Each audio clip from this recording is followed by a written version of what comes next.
firstborn son. This is the story of their complex relationship. Charles tried to be a more modern parent, but he didn't have the tools because he didn't grow up with them. A shared tragedy defined this father and son. There's this marvellous picture of Harry holding very, very tight to Prince Charles's hand for support. For years, they were close.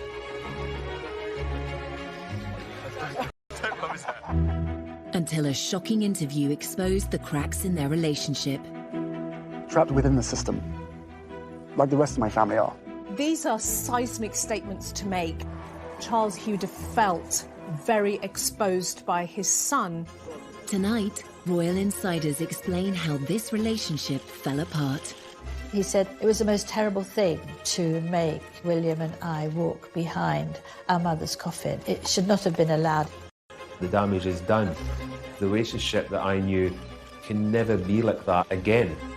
Prince Philip's funeral was an opportunity for reconciliation, but what really happened?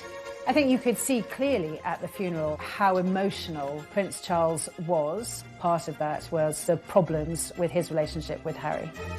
And what lasting effect will this royal rift have on the House of Windsor?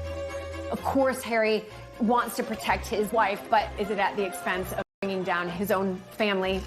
Tonight we ask, will Charles and Harry ever repair their damaged relationship?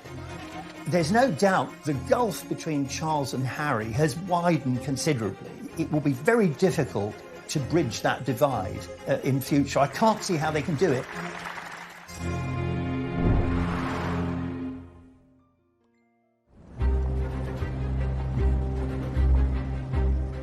March 2021. The Duke and Duchess of Sussex sit down with Oprah Winfrey for an explosive and revealing interview. It will rock the foundations of the royal family.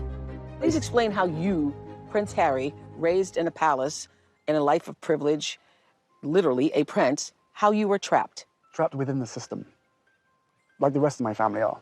My father and my brother, they are trapped. Harry's claims exposed the unhappiness of the couple's life behind palace walls. They also revealed the full extent of his estrangement from his family, particularly his father. The person that was really sort of knocked to the ground in that interview with several punches was Prince Charles. 100%. The takeaway from that interview was that there is a real rift, there is real distance, there's real anger. You could see that it was, but at the same time he wanted to. He wanted to get a message through that he has struggled deeply with what's been going on, and there are definite fractures in the relationship. These are seismic statements to make about one's own family members. And I wonder whether, from Charles's point of view, he would have felt very exposed by his son. The Sussexes' interview with Oprah had echoes of another controversial royal interview, which took place in the 1990s, when Prince Charles spoke frankly about the state of his marriage and confessed to cheating on his wife, Princess Diana. Did you try to be faithful and honourable to your wife when you took on the vow of marriage? Yes, absolutely. And you were? Yes. Until it became irretrievably broken down. In the back of Charles' mind, there would have been a certain amount of guilt because it would have brought up memories of his own attempt way back in 1994 to get the media on his side. So on the one hand, he was being criticised by Harry and was probably very upset by that. But on the other hand, it's very difficult for me to sort of attack him for doing something which I myself did, you know, when I was young. Every single time anybody agrees to one of these huge interviews, they're doing it for one reason and one reason only. They're doing it to put their side across because they assume that when they have done that, everybody will be on their side and love them even more. And we've seen so many times in the past how mistaken that can be. While Charles's interviews stunned the world in the 1990s, his son's revelations may have gone a step further and hurt those closest to him, including his father. There's no doubt the gulf between Charles and Harry has widened considerably. I mean, I think if they're not careful, it will be very difficult to bridge that divide in future. I can't see how they can do it. Grant Harold was a former butler to Prince Charles. He witnessed firsthand the loving bond the royal father and son once had, which has now seemingly been lost. The damage is done, and that makes me sad, because the relationship that I knew, which was a loving, caring, fun relationship, can never be like that again. Prince Harry's decision to speak so candidly was a dramatic move. To understand why it happened, we must return to the beginning of Harry's life and consider events that took place soon after he was born. 15th of September 1984. Well-wishers around the world celebrated the birth. He was known to his family as Harry, and his father was acknowledged in his full given name, Henry Charles Albert David Windsor. At the christening, they were both looking incredibly happy. William was a tearaway, he was running around like mad, but Harry was quiet and peaceful. In public, Charles and Diana were delighted by Harry's arrival, but in private, they're said to have clashed over how to raise their sons. Diana wanted them to experience the real world with a degree of freedom, a concept that Charles may have struggled with. Diana would, take them to what became a favourite with Bill Wyman, the Rolling Stones' Sticky Fingers in Kensington Church Street.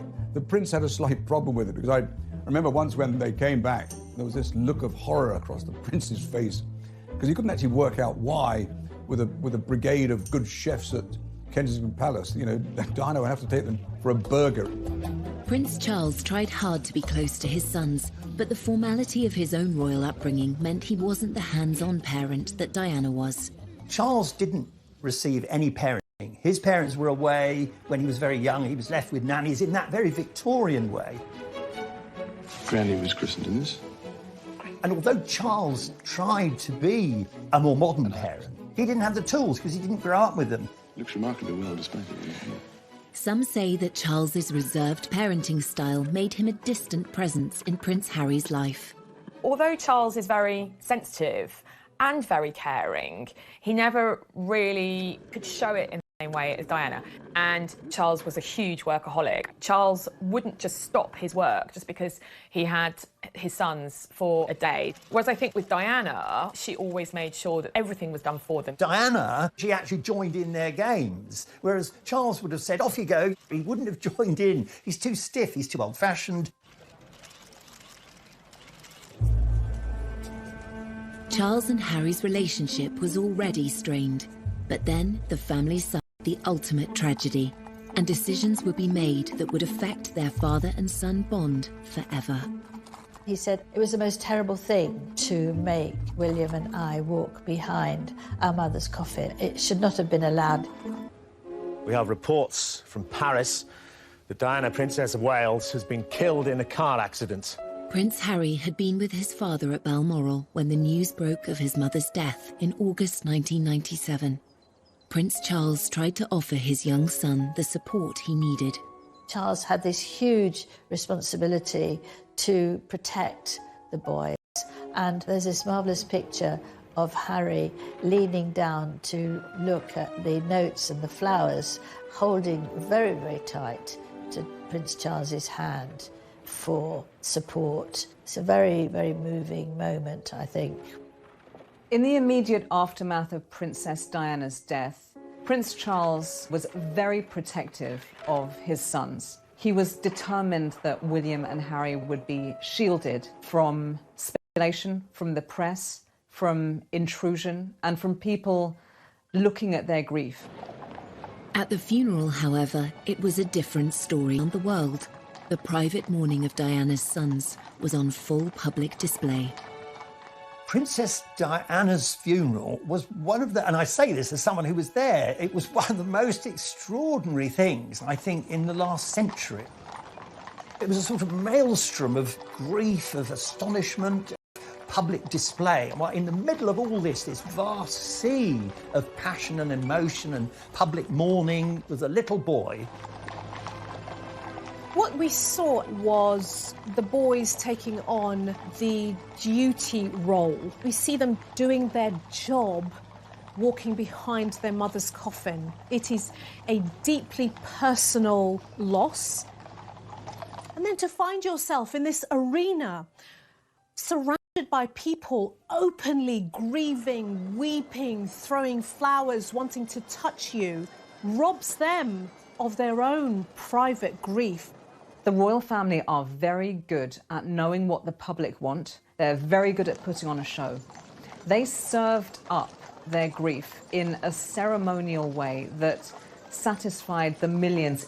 Prince Harry must have felt like a fish in a goldfish bowl, being stared at by the entire world, probably at the absolute worst point of his entire life. In later years, the adult Prince Harry would reveal his discomfort about the role he had played. It raised questions about why Prince Charles allowed his sons to be so exposed on such a traumatic day. I went to Kensington Palace and for an interview with Prince Harry, and we were making sort of polite-ish conversation, and he suddenly stopped, was very silent, and then he said, "It was the most terrible thing to make William and I walk behind our mother's coffin. It should not have been allowed." This went worldwide because he'd not really spoken about that before. And looking back on that terrible, tragic day, you realise that he was absolutely right. Clearly, it was a traumatic moment for him. Clearly, it's something he wouldn't make any child do himself. Clearly, he remembers it. So there's always a struggle for Prince Harry, and indeed for Prince William, between how they feel as bereaved sons and what they have to do as public figures. In the years following Diana's death, Charles tried hard to fill the void she left by embracing life as a single parent. Prince Harry's energy and enthusiasm delighted the press and his father, though a request for a closer look at those brightly coloured mini skis. Thing straight after Princess Diana's death is the behaviour and the actions of Prince Charles. He stepped up his parenting game, his parenting skills. He became a very much full-on and hands-on father for those boys. Prince Charles arranged for the Spice Girls to meet Harry, and for a 12-year-old this was beyond exciting, and they were very nice to him. They cuddled him, they had lots of pictures, and he said to his dad afterwards that it's, you know, one of the best days of my life meeting them. So he did try, although he might seem to be a bit square, the Spice Girls at the time were all the thing, and he did try and do something that would please Harry and give him a few moments of happiness. Charles made enormous efforts to do a lot more for the boys, to spend more time with them, to go to various events with them, and that was all to the good. I think that worked very well. Following the breakdown of his marriage to Diana, Charles's standing with the public had been at an all-time low. Just a few years later, he was becoming a hit with the world's media. Charles was under so much pressure. He'd been criticised so much through the disintegration of his marriage to Diana. He was very self-consciously promoting this idea of him as being close to the two boys. This was really to try and overturn the earlier image of him as cold and aloof, while Diana was warm and fun. Oh.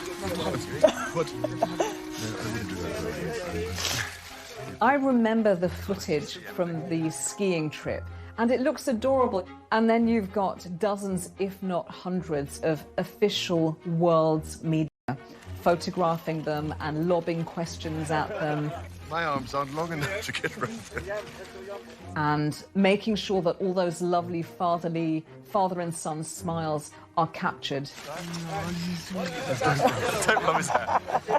There's always been a huge desire from the press to have photos of Charles and Harry and William. Charles's attitude was very much give them a bit of what they want and then they'll leave us alone. But I'm not sure that Harry was ever as comfortable with that.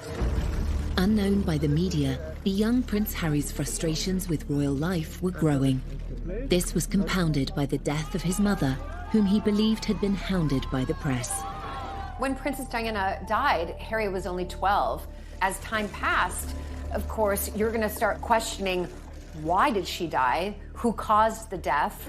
And we can see that from Harry, that he does absolutely blame the press. And it's something that has really, fast forward a few years later, that's when we really start to see Harry, in a sense, acting out, but who can blame him? As Harry grew from a vulnerable young prince mourning his mother into a rebellious teenager, stories of his nighttime escapades became regular front-page news.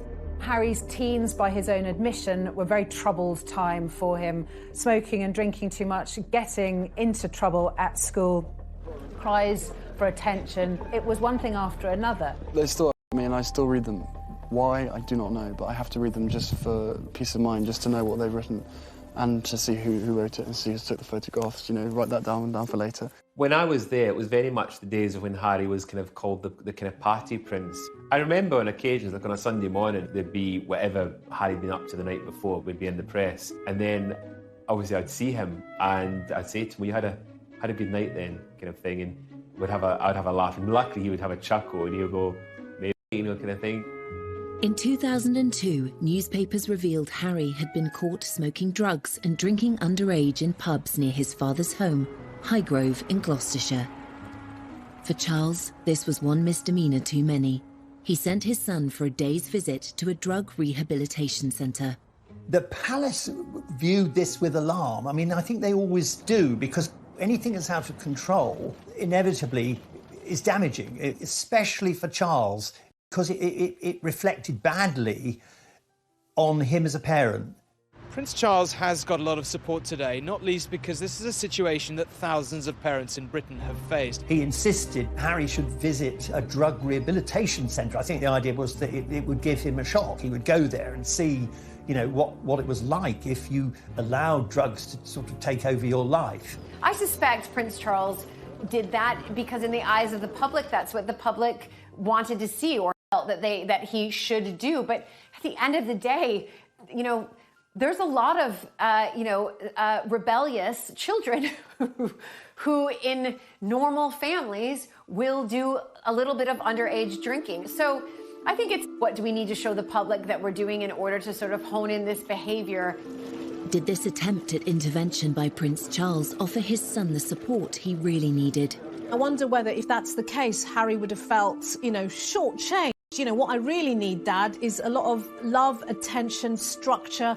I need more face-to-face time with you because I'm struggling. This is a cry for help. I need you as my parent to step in and help me. So there might have been some tension around what was happening at this point in time. This would not be the last time Prince Charles would need to step in and make a critical decision in his son. Charles, the father, did duty. He was a sensitive, vulnerable child who was put through this most appalling education to try and toughen him up. From the age of 13, Charles was sent to Gordonston School in northeast Scotland, just as his father had been before him. But the tough regime was ill-suited to the sensitive prince. Prince Charles called it Colditz in kilts, and like a prison sentence. It just wasn't for him. Prince Charles was bullied at school from end to end. He was completely and utterly, solidly miserable for the entirety of his time there. By contrast, Harry's school days at Eton were more sedate. Not as academic as his father, he was certainly more popular. Charles likes book learning. He wants to get the answers to his questions by going to the library and studying. Prince Harry's energy is really the opposite. Prince Harry is not shy and retiring or stiff or staid. He's not crusty or dusty. He is naturally athletic. He's naturally outdoorsy. Harry said that he decided very firmly that he wanted to mix with the bad boys, and he played lots of tricks. While Charles attended Cambridge University, Harry's modest academic record did not push him into higher education. Yet both father and son spent time in the armed forces, developing their sense of duty. Exams never been my favourite, and I always knew that I was going to find it harder than people, but I'm through that now, and finally got hands-on to a job that I absolutely adore. It is still hard work, but I'm better than William, so it's fine. Yeah. Going into the military is actually quite traditional for male members of the royal family. You do your stint in the military. It's a very 18th century idea. Prince Charles and Prince William did their years in the military, but they didn't make it their identity. As heirs to the throne, Charles and William have special roles. Whereas Harry saw in the armed forces an opportunity to create his own identity and purpose. If they said, no, you can't go frontline, then I wouldn't drag my sorry ass through Sandhurst. He could forget about himself as a royal. He could forget about the press intrusion. It was as if his army experience gave him what the colleagues loved him.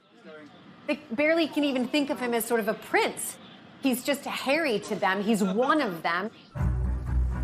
Even as Harry's service career thrived, the interest shown by the press was growing intense. His father tried to help.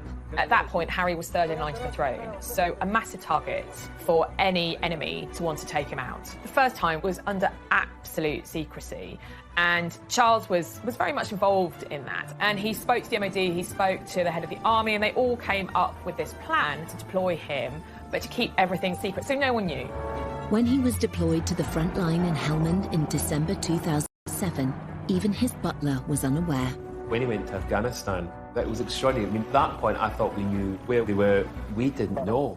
It didn't stay a secret for long. The prince on the front line, Harry on active service in Afghanistan. He's been secretly deployed for 10 weeks, fighting shoulder to shoulder with his fellow soldiers in the war against the Taliban. Prince Harry's return became inevitable as soon as a news blackout of his presence in the country was broken by the foreign press. The Taliban made it clear that they would make extra efforts to either kill or capture the royal prince. For his own protection and for all the soldiers around him, had to fly back very quickly after only 10 weeks, and he was utterly devastated. He was furious. This was the happiest time of his life, the time when he felt he really belonged and was making a difference and was on a career path that suited him and that he could make the most out of and make a real difference. And again, he blamed the press.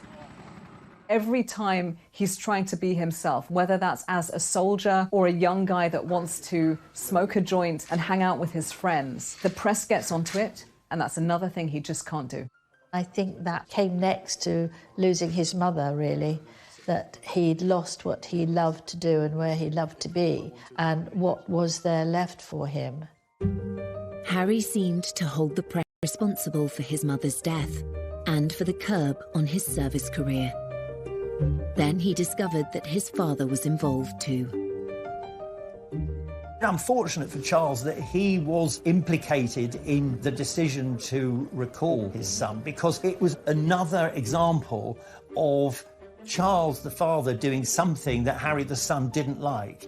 Harry must have been saying, look, here we go again. Are my father and the world's media actually working together? The next one in a long line of emotional betrayals that have come from the people who are really the closest to him. In fact, Charles's involvement in removing Harry from the theatre of conflict was motivated by a desire to protect his son. As a parent, you worry the whole time, but for everybody left behind, it's ghastly.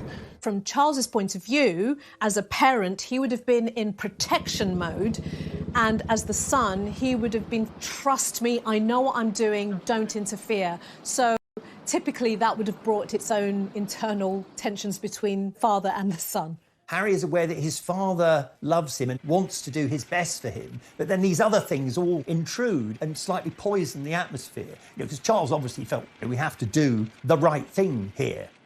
Harry's idea of the right thing was very different. It's obviously a great relief, as far as I'm concerned, to see him home in one piece. Eventually, father and son buried the hatchet. Harry's recall from Afghanistan inspired him to take on a new role, and one that would make his father proud.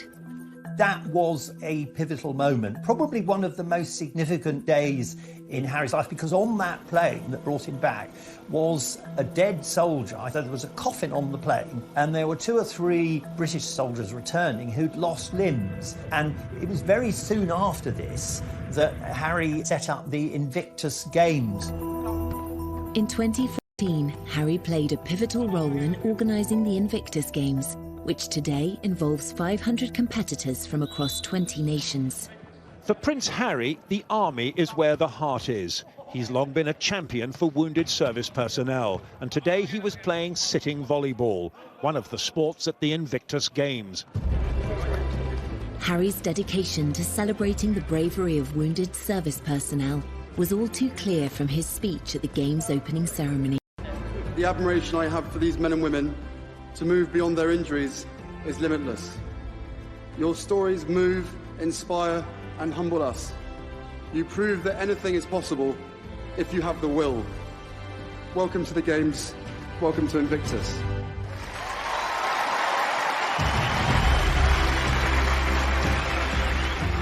It was to prove a golden period for a now united father and son.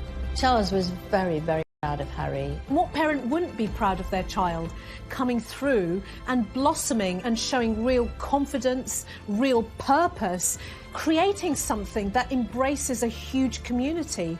That is a huge step forward. I think it was also a way for him to bring his parents together. So from my father, I've got a sense of duty, a sense of continuity, a sense of my responsibility as a royal. I'm not going to be the rebel anymore. And then from his mother, he has the human rights aspect, the international aspect, the charity aspect. And those two things fused together really powerfully, and they're still fused together. Much in conflicts, Harry realised that this spoke to him in a special way. There have been many low points in the relationship between Charles and Harry. The high point, the bit they will both always remember as a point in time where they came very close, that would be the success of the Invictus Games. I mean, it was almost like, father and son finally found something that would lock them together.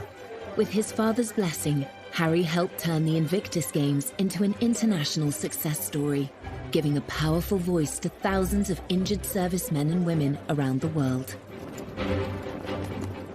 Harry was now making a positive contribution to the royal family and to wider society. Father and son were now more aligned than ever before, and Harry was soon invited to take on further public duties. Prince Harry was a different type of royal. He was a royal just like his mother, very hands-on.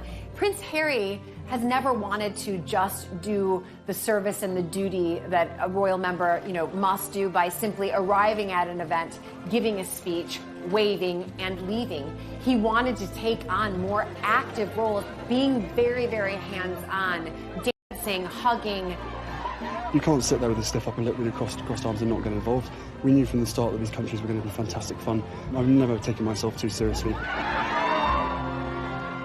There's a real contrast between Prince Charles and Prince Harry when they do their royal tours. Wherever they are in the world, Prince Charles does it blatantly as duty. So he's there, and wherever he is, even if it's like 100 degrees outside, he's wearing a very closed suit that's completely buttoned up. And he smiles, nods and waves, and he's jovial, but he's still a little bit stiff. Well, you would be, wouldn't you? You would be washed by all you lot.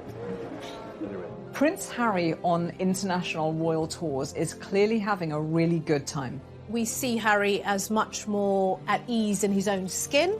He had a good template in how he saw his mother behave, and where, he's hanging out with Usain Bolt and he's meeting people and he feels good about himself. This was Golden Harry, the bloke that everyone wanted to go and have a drink with, the bloke that all girls wanted to go and have a flirt with. He was that kind of the action Jackson superhero that had served his country and kind of could do no wrong. Charles and Harry were very close, probably as close as they've ever been.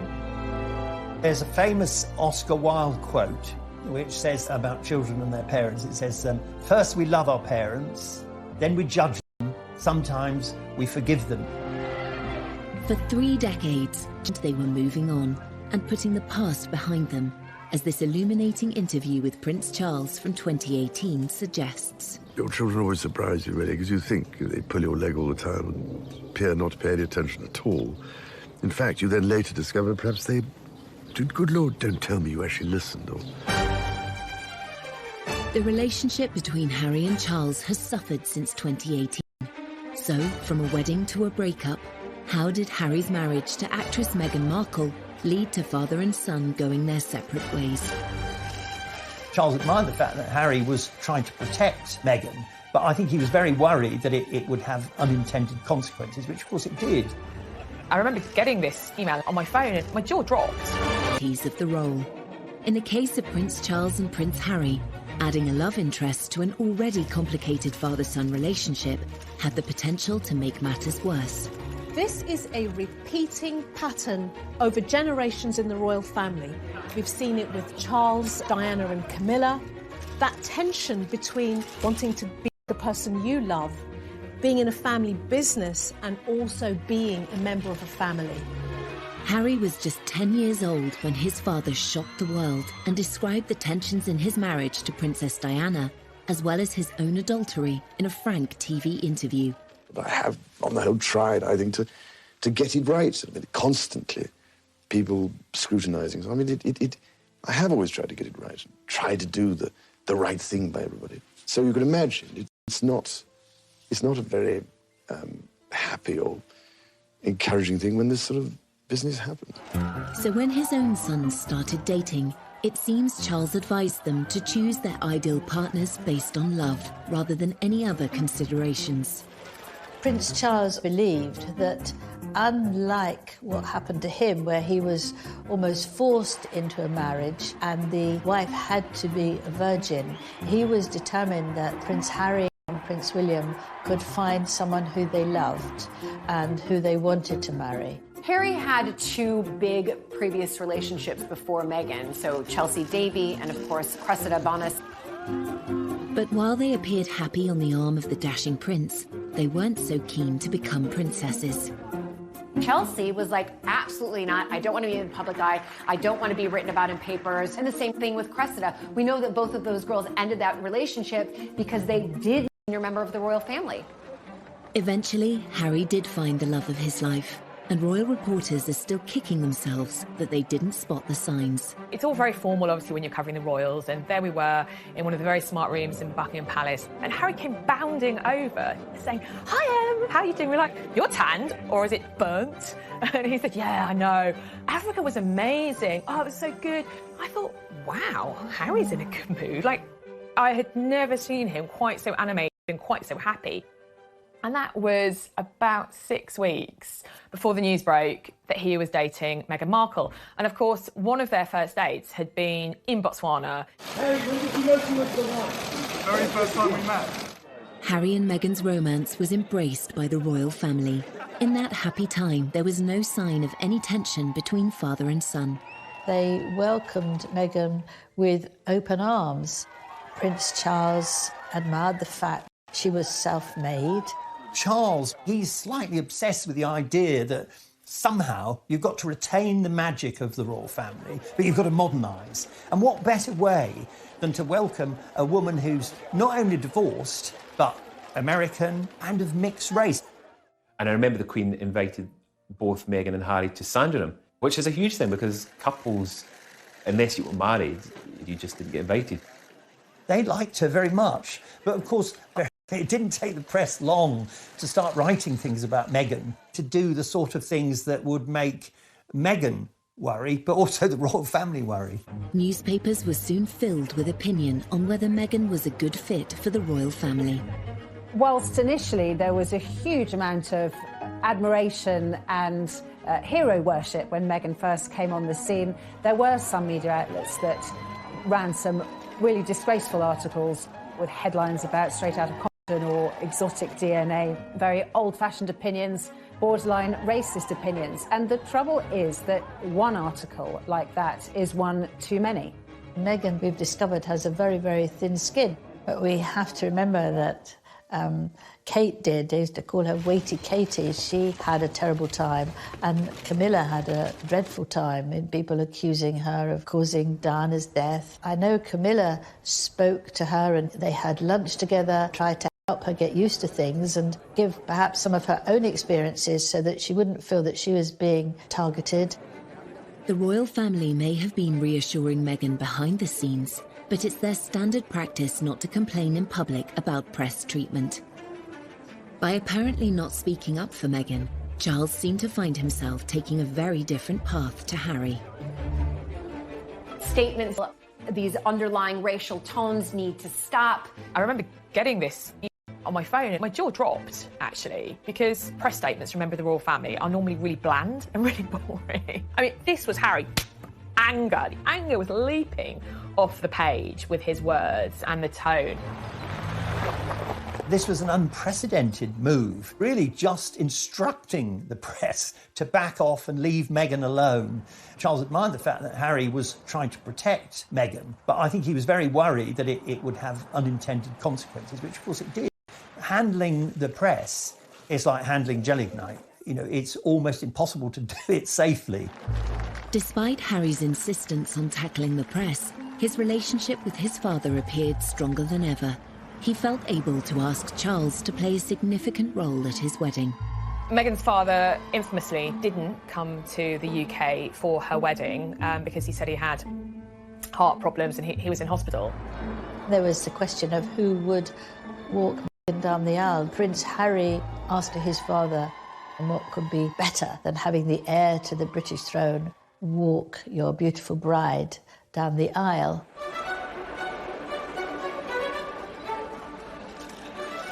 He proffered his arm, she took it. He said, "You look lovely." She said, "Thank you." And they process up to the altar, and there's Harry. And he turns to Charles and he says, "Thanks, Pa."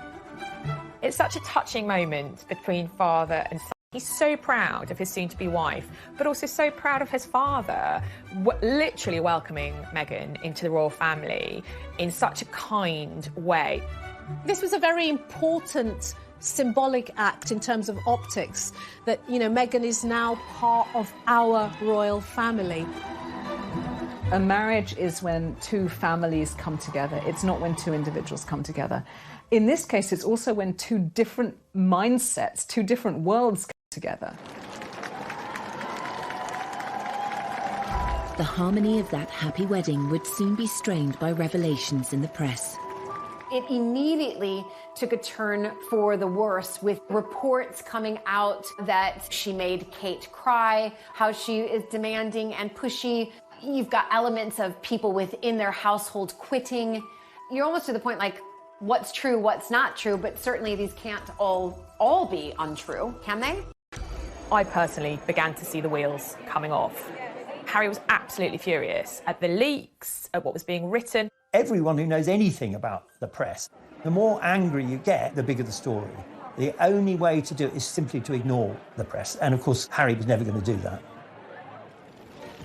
For Harry, years earlier, as he pointed out in the documentary, Harry and Meghan, An African Journey.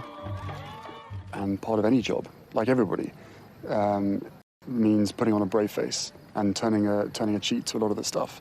But again, for me, and for my wife, you know, of course there's a lot of stuff that hurts, especially when the majority of it's untrue. I will not be bullied into playing a game that killed my mum. So I will always protect my family, and now I have a family to protect. So he's now thinking, oh my God, the curse is coming around again. It's happening again, one generation on. So decades have passed, but nothing's changed. Everything that she went through and what happened to her is incredibly raw every single day, and that's not me being paranoid, that's just me not wanting a repeat of the past. Harry's perception is that his mother wasn't protected. She wasn't safe when she died. She was being pursued by the paparazzi. She didn't have the security detail that she deserved. If only she'd had what she needed, she may have made it. If Harry harboured a belief that Charles could have done more to protect Diana, resentment would certainly have resurfaced when his father chose not to defend Meghan publicly. Harry, he was like, enough is enough. I'm not standing for this anymore. And he also couldn't understand, and indeed she couldn't understand, why members of his family, particularly his father, were not standing up and saying, you know what, this is unacceptable. Father and son may have been at odds, but the famously close relationship between William and Harry still seemed unbreakable. Every year we get closer. The one person on this earth who I can actually really, you know, we can talk about anything and we understand each other and we give each other support. Yet by 2019, even this sibling bond was under strain, and the world had its first hint of another royal rift. We'll always be brothers. We're certainly on different paths at the moment. I will always be there for him, and as I know he'll always be there for me. As brothers, you know, you have good days, you have bad days. We know over the last several years, really since he married Meghan, that the relationship between William and Harry has been very rocky indeed. Prince Harry's determination to defend his wife whilst his father and brother stayed silent seemed to drive a wedge through the family. Protecting his marriage and protecting his wife were his number one priorities. We know that many members of the royal family feel that service and duty to the crown and to the royal family are their number one priorities, and there's a clear difference there. It's sad for me because And then came a bombshell revelation that would lead to the biggest split in the royal family for 80 years. Can you put up with this? Was it surprising to them? Probably not. Were they happy about it? Definitely not. Appeared to be embracing their royal roles. The messaging was positive, and I think from Charles's point of view, in terms of the brand royal family, they did a phenomenally good job. I am here with you as a mother, as a wife, as a woman of color, and as your sister. Behind the scenes, Meghan was struggling to cope with the burden of royal life. During the filming of an ITV documentary about the trip, she made a momentous decision to speak out. The interview with Tom Bradby was a surprise to everybody, but obviously to the royal family in particular. Perhaps you could just give us an idea of what the last year has been like. It's hard. Thank you for asking, because not many people have asked if I'm okay. But it's a very real thing to be going through behind the scenes. And the answer is, would it be fair to say not really okay? As in, it's really been a struggle? Yes. That interview was pivotal, and certainly with hindsight, you can see that something changed at that minute. That would have been a dig at the royal family. And I think that was definitely eye-opening to everybody around the world, saying, okay, something's going on here with the royal family. I think it was clear from that interview on that alarm bells were starting to ring for Prince Charles about what path Harry and Meghan were going down and where it was going to end. Finally, the tensions between Harry and Charles reached breaking point. 3 months after Harry and Meghan returned from their tour, it was announced that they would step down as senior members of the royal family. In the run-up to Harry and Meghan leaving royal duties and then leaving the country, there were frantic conversations. I think Charles was desperate for his son not to do anything rash. I think Harry felt, oh, here again, my father's trying to stop me being free. Within the royal family. It's a huge monarchy. You can't just say, right, you can go tomorrow. There's lots of complications to senior royals leaving. And the Queen and Prince Charles were working out how to do this. Harry then published an announcement on his Instagram page, sparking a worldwide media frenzy. We had Harry announcing, that he wanted to step back, the Queen responding. The Queen shouldn't be responding, it should really be the other way around. Pretty much at every stage, they seemed to jump the gun. They seemed to do things out of order, to not follow proper etiquette. I think ultimately that's how the relationship between Harry and Charles broke down. It is one of the biggest constitutional crises to hit the family, because this suddenly saw a massive breakdown in communication between senior members of the family. It was clear there was something seriously wrong. I think Charles was pretty devastated by the departure for a number of reasons. He'd lost a son, he'd been unable to protect that young couple and keep them within the fold and keep them working for the royal family. Prince Charles had committed himself to a life of royal service, but his son was stepping away from his. Inevitably, this created a further divide between them. The motto is almost duty first and all the other stuff follows. Now, when you now live in a world where you start to put your own needs and wants ahead of duty, this is where the tensions arise, because the rest of the family is saying, well, this is a business. Charles knew over the years how unpopular it's been to have the royal family too big, too costly, too many members who nobody's ever heard of. So he wanted to slimline the royal family. So it was no surprise when his son wanted not only to be not a working royal anymore, but to be half in, half out. That was never going to wash. It seems yet again that Harry didn't receive the support he'd hoped for. You've got here the tension between being a parent and also the child's boss. And here's where the boundaries get very blurry and very messy. His withdrawal from royal duty was never going to be easy, but the sacrifice Harry had to make was far greater than he imagined. He has lost his royal titles. He's lost security privileges. He's lost a lot of money and patronage. He lost all of his military appointments, which he worked for 10 years to build up. When Harry first spoke out about the decision, he expressed his disappointment that his family were unable to compromise. It brings me great sadness that it has come to this. Our hope was to continue serving the Queen, the Commonwealth. That wasn't possible. I think he'd find it upsetting because he doesn't just do them because it's duty, it's because he's passionate. He loves these things. For Charles, as with the Queen, the monarchy always comes first.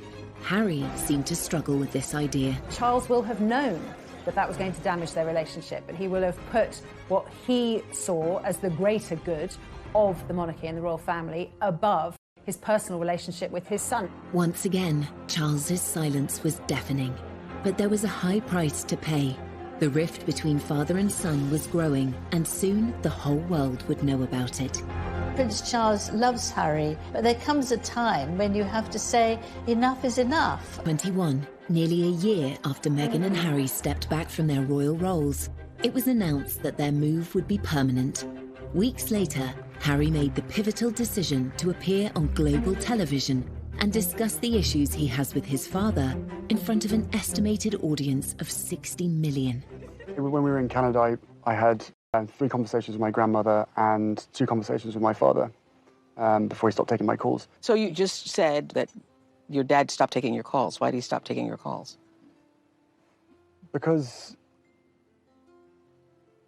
I took matters in, by that point, I took matters into my own hands. There was never ever a time when I worked for Prince Charles and William and Harry that I would never be told not to put a phone call through from the boys to their father. But this is how serious it has become, that he doesn't want to answer the calls of his son. We're told the reason that Charles stopped taking his calls because Harry kept asking for more money. Charles is not someone who likes confrontation, so effectively, he just stopped taking his calls.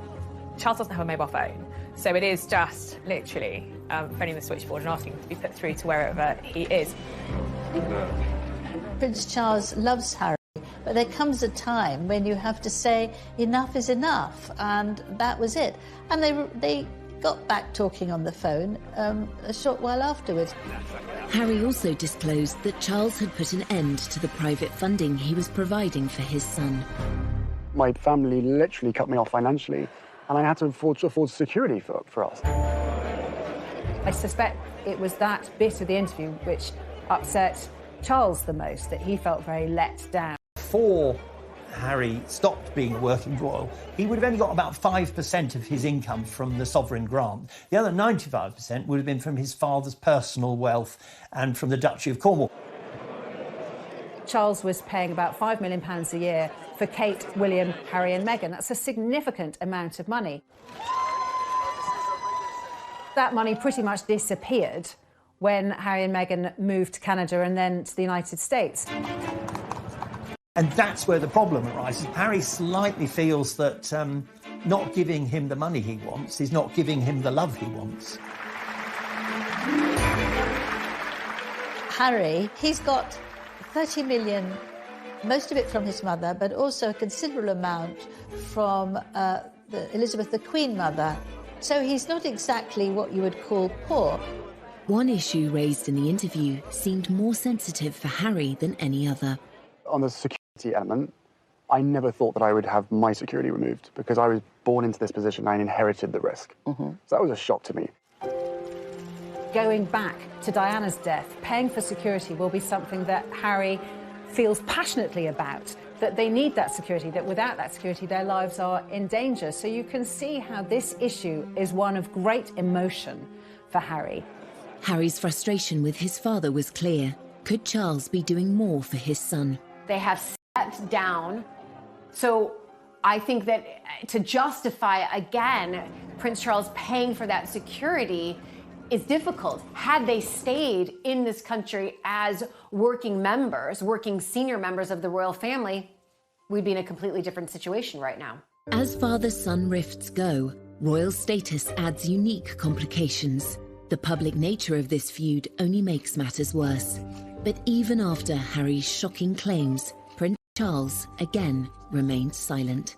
Harry knows very well that the Queen, his grandmother, aged nearly 95, and his father, who has followed in her footsteps, believe in the motto, never complain, never explain. So he would know absolutely that they couldn't come back and say what the truth was, or give even their side of the truth.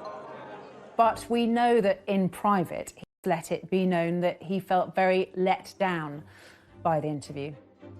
After the interview, Gayle King, who has become a close friend of Harry and Meghan's, she said on her morning show that Harry had spoken to his father and his brother after the interview, but talks have been unproductive, which I think only really added fuel to the fire. William and Charles thought, whatever. The claims that Harry made about his father could have a serious effect on the monarchy, which Charles has worked so hard to protect. It can be damaging. That's the reality. That interview overnight could have changed the public opinion of the family. Of course, Harry wants to protect his family, his wife and his child and his unborn child, but at what expense? Is it at the expense of bringing down his own family, family that he's known for 36 years? In the midst of his many grievances, Harry made an emotional admission to Oprah Winfrey of his hope for a reconciliation. Of course, I will always love him, but there's a lot of hurt that's happened, and I will continue to make it one of my priorities to try and heal that relationship. With the recent passing of the Duke of Edinburgh, could the shared loss in the family become an opportunity? Before the Duke of Edinburgh's funeral, Harry wrote Charles a letter. Charles is a prolific letter writer and actually prefers letter writing to all other methods of communication. And Harry wrote Charles a letter, I think partly apologising for Oprah, but I think wanting to explain. From Harry and Meghan's point of view, they felt that none of the royal family were listening to them. That was partly one of the reasons they had to literally walk away. And of course, at the Duke of Edinburgh's funeral, that was the first time that William and Charles had seen Harry for an entire year.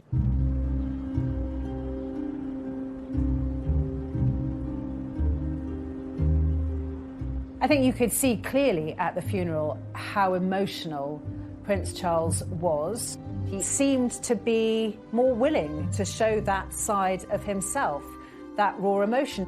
And I do wonder if part of that was the problems with his relationship with Harry. The Prince of Wales, I think he's anxious, like any father, to put right what is wrong. He is a very caring person. I witnessed that firsthand when I was working with Diana. Whatever protocols he abides by, which he does, of course, he will have an undying desire to make sure that his children are safe and happy. Charles's last-minute decision to break with protocol and have his family leave the chapel walking side by side rather than being driven seemed to be a positive step in rebuilding bridges. I think that this was probably done to try to force some conversation and perhaps repair some of those relationships that we know are not thriving at the moment. We're told Harry and William haven't spoken back up to Windsor Castle, and then the feed cut. And we're told that Charles also spoke to Harry, his younger brother, and to William when they were in the quadrangle of Windsor. But I'm told that, yes, the three of them did talk, and it was kind of baby steps to repairing those fractured relationships. Well, it is often said that funerals are moments of reconciliation, and that is a sight, let's be honest, that many people really wanted to see, not least those in the family themselves. Whether that's just a starting point to fix the relationship will, of course, depend on what happens behind closed doors. After all that's happened, can the bond between Harry and Charles ever be repaired? Emotionally, they seem worlds apart, and I think it's going to take a lot of work from both of them to try and find common ground where they can communicate as father and son. But what I saw from Harry was a lot of deep-rooted pain that may go back quite a long way. There is a need, in a way, to reach the point where Harry can forgive Charles for all the turmoil of Harry's early years. And it may be that Harry needs the distance of being in America, not being a royal who works as a royal. He may need that in order to reach the point where he can forgive Charles. Like with any relationship, relationships can